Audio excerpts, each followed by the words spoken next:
નવસારીનો યુવાન જમીને બહાર નીકળ્યો અને આ પ્લેન ક્રેશ થયું। આ યુવાન અત્યારે ઘાયલ છે।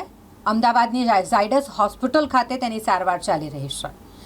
નિકુલ પટેલ જે અમદાવાદમાં આવેલી બીજે મેડિકલ કોલેજમાં અભ્યાસ કરતો હતો અને જે સમયે પ્લેન ક્રેશ થયાની જે દુર્ઘટના સર્જાઈ તેના થોડા જ સમય પહેલાં તે જમીને બહાર નીકળ્યો હતો।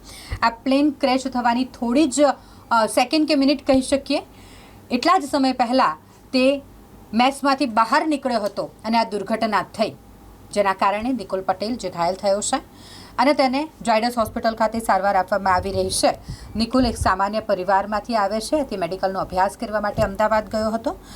હીરાના વેપાર સાથે સંકળાયેલો એક સામાન્ય પરિવાર અને જેમનો પુત્ર નિકુલ પટેલ કે જે પણ આ અમદાવાદ ખાતે જે પ્લેન દુર્ઘટના થઈ તેમાં ઇજાગ્રસ્ત બન્યો છે, તેની સારવાર હાલ અમદાવાદ ખાતે ચાલી રહી છે।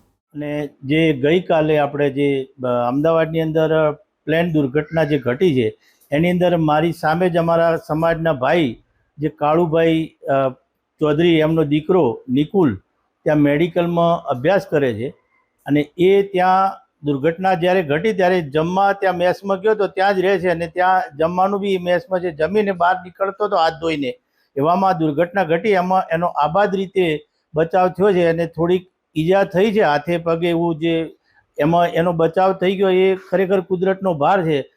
આના પછી જે આ ઘટના બની એ ખરેખર દુઃખદ ઘટના કહેવાય। અત્યારે એ સારવાર હેઠળ છે અને અમદાવાદમાં છે, અમદાવાદમાં ઝાયડસમાં સારવાર લઈ રહ્યો છે। એના પપ્પા એની જોડે છે, મારી વાતચીત થતાં એક હકીકતમાં સુરક્ષિત છે અને સારું છે।